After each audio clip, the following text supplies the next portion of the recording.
reunited. 50 years after defeating Sir Henry Cooper in the ring at Wembley, Mohammed Ali finally comes face to face again with his old rival. But the encounter is rather friendlier than last time. When Henry Cooper first met Ali, he was doing his best to punch the lights out of a man then called Cassius Clay, and undoubtedly the brightest talent in boxing. Cooper famously caught Ali in the dying seconds of the fourth, but Ali came back and Cooper was stopped on cuts in the next round. He remembers the occasion well. You know, he came over, we knew he was a bit mouthy, you know, he was all, you know, ramping off, and I think he walked to the ring with a crown on and all this, that and the other, but, you know, I laughed with him, I was laughing with him, you know, all them ad-libs, you know, he used to do, you know, well, they wasn't ad-libs, they were well-rehearsed ad-libs, you know.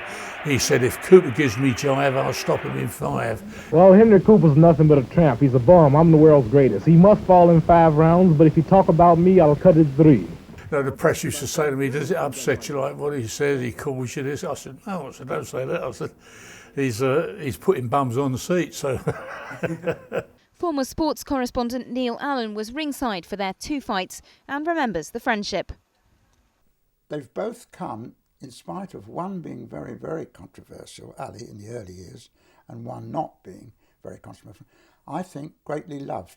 And what I like most of all, remembering now, sums up their relationship in some ways. At the end of the second fight, we were in Cooper's dressing room, quietly, as he's sitting there, and Ali came in very quietly and just said, "I'm sorry about that," he said.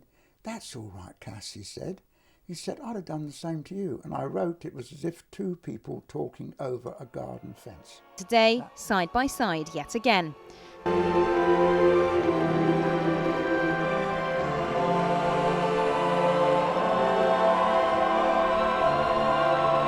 Though 67-year-old Ali has been suffering from Parkinson's disease since 1984, he waved to a crowd who gave him a standing ovation. And the 2 men enjoyed their lap of honour at a VIP reception tonight, nearly 5 decades on from their encounter.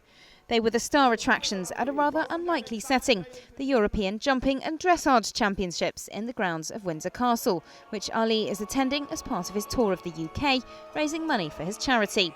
Next stop, a visit to Ennistown in County Clare, where his great-grandfather was born.